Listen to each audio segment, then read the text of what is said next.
একটা ফাঁকা ঘর যেখানে দেয়ালের সাথে শুধু নিঃশব্দতা, আর সেই নিঃশব্দ ঘরকে জীবন্ত করে তোলাই আমার স্বপ্ন, আমার পেশা, আমার ভালোবাসা। আজ আলহামদুলিল্লাহ আরেকটি ইন্টেরিয়র প্রজেক্ট সফলভাবে শেষ করতে পেরেছি। সাজানো ঘরটা এখন শুধু সুন্দর না, বরং প্রতিটা কোণ যেন একটা অনুভবের গল্প বলে। রঙের ছোঁয়া, আলো ছায়ার খেলা, নিখুঁত কারুকাজ আর নকশার ভারসাম্য সব মিলে একটা ঘর এখন মানুষের আবেগের একটা জায়গা।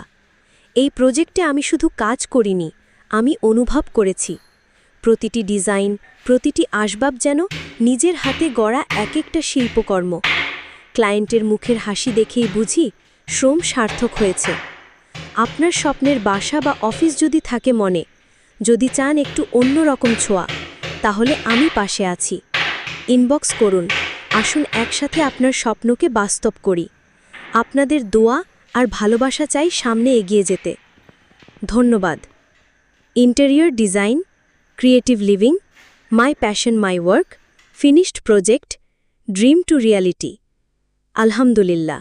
গ্রামের আবহাওয়া হৃদয়ের শান্তির ঠিকানা। শহরের ধোঁয়া, ধুলো আর শব্দের ভিড় থেকে দূরে গ্রামের আকাশে আজও রং মেশানো সাদা মেঘ ভেসে বেড়ায়।